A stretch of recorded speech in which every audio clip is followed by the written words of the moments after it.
Olá, queridos irmãos e irmãs, sejam bem-vindos ao nosso canal e à reflexão diária de hoje, dia 16 de novembro, quarta-feira da 33ª semana do Tempo Comum. Evangelho de hoje, Lucas 19, de 11 a 28.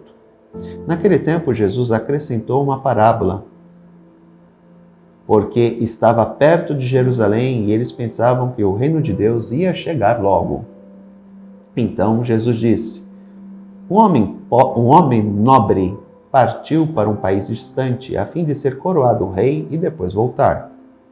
Chamou então 10 dos seus empregados, entregou 100 moedas de prata a cada um e disse: procurai negociar até que eu volte. Seus concidadãos, porém, o odiavam e enviaram uma embaixada atrás dele, dizendo: nós não queremos que esse homem reine sobre nós. Mas o homem foi coroado rei e voltou. Mandou chamar os empregados aos quais havia dado dinheiro, a fim de saber quanto cada um havia lucrado. O primeiro chegou e disse: Senhor, as 100 moedas renderam 10 vezes mais. O homem disse: muito bem, servo bom. Como foste fiel em coisas pequenas, recebe o governo de 10 cidades. O segundo chegou e disse: Senhor, as 100 moedas renderam 5 vezes mais. O homem disse também a este: recebe tu também o governo de 5 cidades. Chegou outro empregado e disse: Senhor, aqui estão as tuas 100 moedas que guardei num lenço, pois eu tinha medo de ti, porque és um homem severo. Recebes o que não deste e colhes o que não semeaste. O homem disse: servo mau, eu te julgo pela tua própria boca. Tu sabias que eu sou um homem severo, que recebo o que não dei e colho o que não semeei.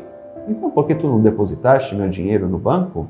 Ao chegar, eu retiraria com juros. Depois disse aos que estavam ali presentes: tirai dele as 100 moedas e dai-as àquele que tem 1000. Os presentes disseram: Senhor, esse já tem 1000 moedas. Ele respondeu: eu vos digo, a todo aquele que já possui será dado mais ainda, mas àquele que nada tem será tirado até mesmo o que tem. E quanto a estes inimigos que não queriam que eu reinasse sobre eles, trazei-os aqui e matai-os na minha frente. Jesus caminhava à frente dos discípulos, subindo para Jerusalém. O texto é bem simbólico, né? Ele se utiliza de uma parábola para fazer um alerta. Primeiro, concidadãos do rei. Quem são? O povo hebreu. O povo hebreu que não aceita o reinado de Cristo, né? Não o vê como Messias. Então, não querem que ele reine sobre eles. Os 3 discípulos representam os discípulos de Cristo. A partida, né, é a espera da volta do Filho do Homem, que nós não sabemos quando se dará. Né? Sabemos que um dia se dará. Quando? Não sabemos. Este longo período de intervalo representa a nossa vida. Ele nos confia algo, os seus dons. E nós temos que apresentar frutos. Lembremos lá em João 15 que ele vai dizer que ele é a videira verdadeira e nós somos os ramos. Nós só podemos dar frutos se estivermos unidos a ele. Então, o que ele espera de nós quando ele voltar, e aqui entenda-se a volta dele, a nossa morte, aquilo que nós produzimos nessa vida.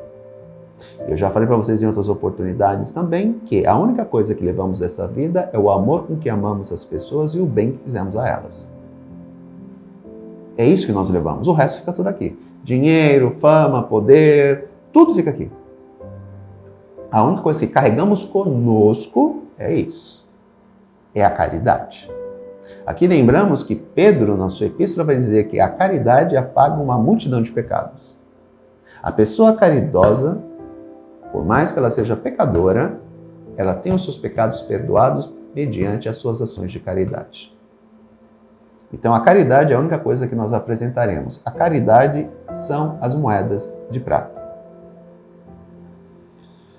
Portanto, quando chegar este Senhor na nossa vida de maneira definitiva, ou seja, na nossa morte, que é a primeira pessoa que nós iremos encontrar na, entre aspas, nova vida, né, depois que passarmos pela porta estreita, será Cristo. É Ele quem nos ressuscita.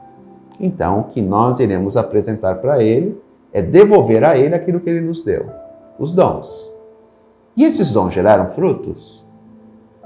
Se geraram, são os atos de caridade e de amor com que fizemos para com as pessoas, para que tivemos com elas. Né? Se não fizermos nada, devolveremos os dons a Deus, ou seja, a nossa vida. Interessante esse aspecto, né? As 100 moedas nada mais é do que a nossa vida.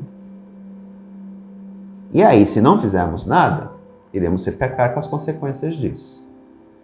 Portanto, a parábola ela é bem sugestiva de que Deus confia em nós. E nós devemos permanecer fiéis a Ele. Esse é o sentido da parábola, né? Ele nos confere algo, Ele nos capacita para algo, Ele nos dá a vida, as 100 moedas. Agora, o que nós iremos fazer com essas 100 moedas? O que nós iremos fazer com a nossa vida? Vamos enterrar a nossa vida por medo dele? Ou iremos nos lançar no trabalho que Ele nos confiou, que Ele nos chamou? Deus nos capacita com dons, que nós devemos usar estes dons para a comunidade, que é o banco, descrito na parábola.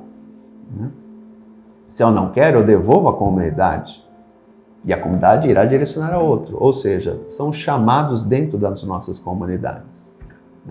Quando o padre faz o convite, olha, estou precisando que você trabalhe nisso, naquilo, né? Então, Deus me capacita e eu devolvo isso para a comunidade. Porque o trabalho dentro da comunidade é um trabalho de evangelização também.